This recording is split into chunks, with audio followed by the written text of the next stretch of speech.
আপনারা আমি আগেই বলছিলাম আমি আমার ইচ্ছা মতো পড়াশোনা করব। আপনি যদি না পারেন আমার তালাক দেন, আমি জায়গা। কি যেন নাম তোমার? সন্দেশ।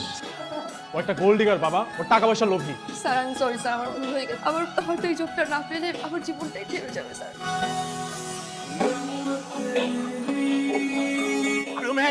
তুমি তো লাভ দিয়ে মরে যাবে বেঁচে, কিন্তু তোমার বাবা মা ভাই বোন তাদের কি? তারা তো সারা জীবন তোমাকে মনে রাখবে, তাদের কথা তুমি একবারও ভাববে না। ঠিক আছে, তুমি তোমার বাবার ফোন নাম্বার দাও, তোমার মার ফোন নাম্বার দাও, আমি কল দেন, আমি তোমার ফ্যামিলিকে জানাবো। হারি আপ, ফোন নাম্বার বলো। আমার কেউ নাই। হোয়াট? তোমার মা বাবা ভাই বোন কেউ নাই?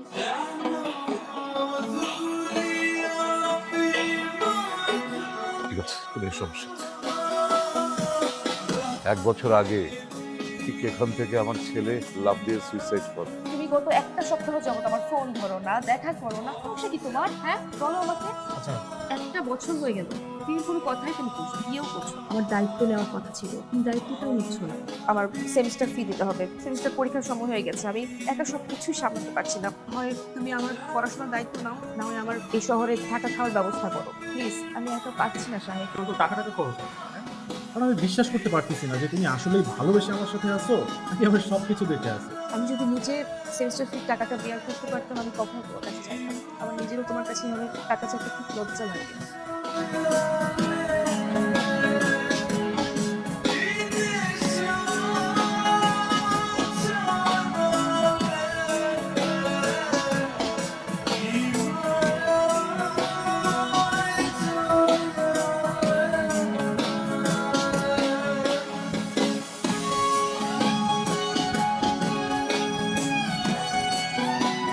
কি যেন নাম তোমার?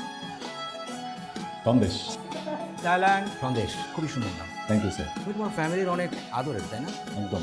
কে কে আছে তোমার ফ্যামিলিতে? তো ফ্যামিলিতে বাবা আছেন, আমি দুজন। সন্দেশ, আমি তোমার পেপারস দেখেছি, তুমি গ্যাপ দিয়েছো, তুমি তো অলমোস্ট কমপ্লিট করে ফেলেছিলে, এখন আবার এখানে এসে সেকেন্ড ইয়ারে ভর্তি হলে কেন? স্যার, খাল কেটে কুমির না তো মানুষেরই স্বভাব। আমার একটা স্বভাব, আমার কুমির চলে আসে, আমার লেখাপড়াটা আবার শুরু করে। Okay, good. Sir sir please sir একটা সুযোগ দেন। আমার বাবা খুব অসুস্থ স্যার, বাড়ি থেকে এখনো টাকা পাঠায়নি, বাবার ট্রিটমেন্টে প্রচুর টাকা লাগছে স্যার। স্যার একটু বুঝুন স্যার। স্যার বিষয়টা সেমিস্টার ফি নয় রোহিত, তুমি যদি আরো লেট করেও সেমিস্টার ফি দিতে তাতে কোনো সমস্যা ছিল না। ব্যাপারটা হলো তুমি একটা বাকি বাজবে, ঠিকমতো লেখাপড়া করো, তুমি ক্লাস ফাঁকি দিয়ে এদিকে ওদিকে ঘুরে বেড়াও। এবারের মতো তোমার সেমিস্টার ফি সাবের কল্যাণ ট্রাস্ট থেকে অ্যাডজাস্ট করা হয়েছে, ওদের হেল্প পাওয়াতেই তুমি কিন্তু তোমার লেখাপড়াটা কনসেন্ট করছো।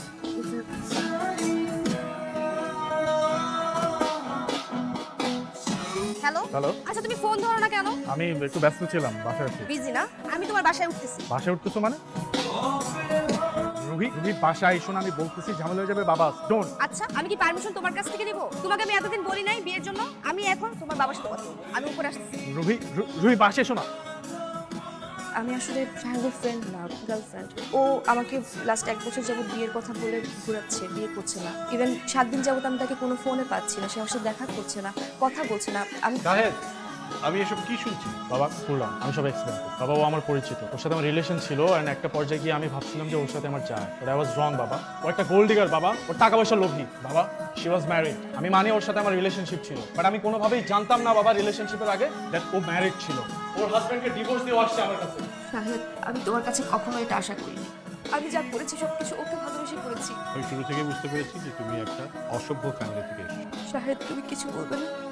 বলবো তো, জাস্ট ওয়েট মানে নাও। তোমার টাকার দরকার ছিল না, সেমিস্টার ফি দরকার ছিল না, নাও টাকা নাও, তোমার সেমিস্টার ফি নাও, নিয়ে এখান থেকে যাও, বেরিয়ে যাও আমার বাসা থেকে। আর কোনোদিন আমার বাসায় আসবে না, আমার সাথে যোগাযোগ পর্যন্ত করার চেষ্টা করবে না, যাও।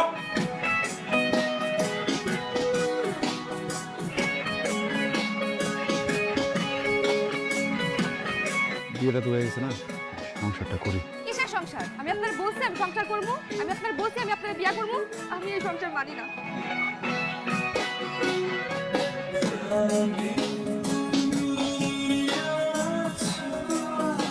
এই যে শোনেন, আমি সিদ্ধান্ত নিছি আমি ঢাকায় গিয়ে পরীক্ষা দেবো। ঢাকায় পরীক্ষা দিতে বকিল দিঘা, এখানকার ভার্সিটিতে পড়ো? না, আমি ঢাকায় পরীক্ষা দেবো। কোন দেখাশোনা করবো কে? আপনার আমি আগেই বলছিলাম আমি আমার ইচ্ছা মতো পড়াশোনা করব। আপনি যদি না পারেন আমার তালাক দেন, আমি জায়গা। আমি তো আপনার জন্য আমার পড়াশোনা করতে পারবো না। পুরোটা আছে, বুঝলে নিতে হইব না?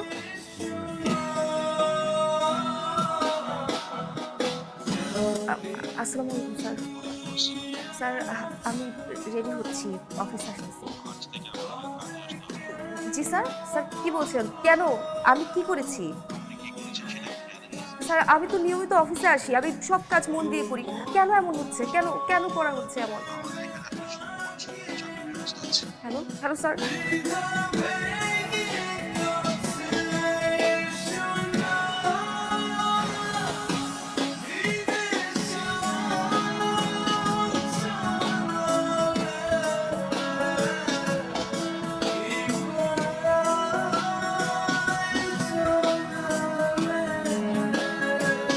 সালাম, আপনি কি রুহি বলছেন? জি বলছি। আপনার চাকরিটা প্রায় নিশ্চিত। সেটার জন্য আপনাকে দরকার। আপনার কি একটু সময় হবে? হ্যাঁ হ্যাঁ অবশ্যই। কোথায় আসতে হবে? কখন?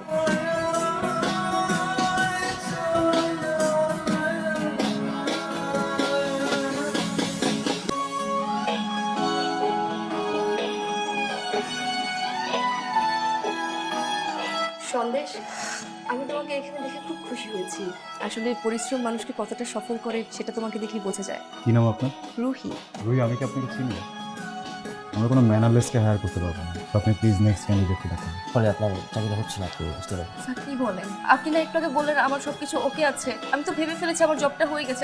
আমাদের এমডি সাহেব যদি আপনাকে শিওর না করেন, সেক্ষেত্রে আমরা আপনাকে শিওর করতে পারবো না। প্লিজ আপনি আসুন প্লিজ। স্যার একটু কিছু করুন স্যার, প্লিজ একটু বোঝার চেষ্টা করুন স্যার প্লিজ। আমি কিন্তু আপনাকে ভদ্রভাবে বলছি, আমি কিন্তু সিকিউরিটি রাখবো কিন্তু প্লিজ। আরে রুহি প্লিজ। স্যার আমি সরি স্যার, আমার ভুল হয়ে গেছে। আমি অন্য কারোর সাথে আপনাকে মিলিয়ে ফেলেছি। আমি আপনাকে আসলে চিনতে পারিনি স্যার। আমি এটা কখনো করবো না স্যার। সরি স্যার, আমার এই জবটা খুব দরকার স্যার। আমার বাসা ভাড়া, সেমিস্টার ফি সব কিছু বাকি। আমার হয়তো এই জবটা না পেলে আমার জীবনটাই থেমে যাবে sir. Sir sir Ruhi sir sir sir okay sir, please Rohit, আপনার চাকরি হয়ে গেছে। জি স্যার। আপনার চাকরি হয়ে গেছে, আগামীকাল থেকে আপনার জন্য। Thank you sir. ওয়েলকাম। আসি আসি।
তোর কাছে আমি হিসাব চেয়েছি।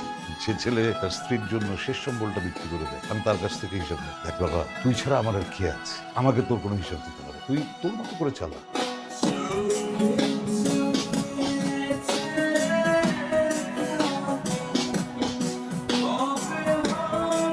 এই কাগজটার মধ্যে একটা সাইন দেবেন।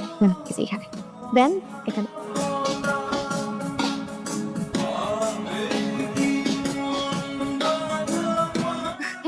Thank you so much.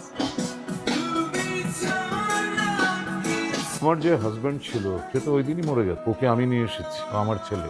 আর আমি কখনোই চাইবো না আমার ছেলের জীবনে তোমার মতো কোনো নিয়ে আস। আমি আমার সব ভুল বুঝতে পেরেছি আঙ্কেল। আপনি প্লিজ একটু সন্দেশকে বলুন।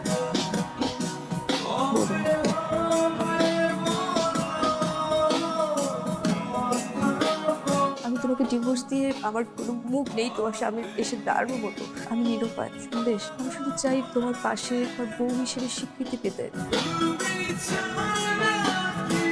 হে, আমি ভাবছিলাম তোমার মতো একটা মানুষ যদি আমার জীবনে থাকে, আমার জীবনে হয়তো আর কোনোদিন কোনো আফসোস আমি সেইখানে করছিলাম।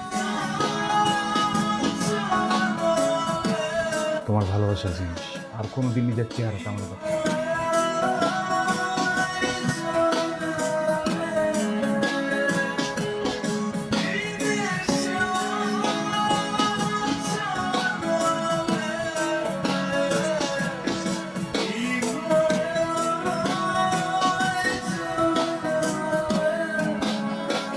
আমার মন বিশ্বাস করতে চায় ও আমার টাকাকে না, আমার জৌলসকে না, আমার এই ভালোবাসি।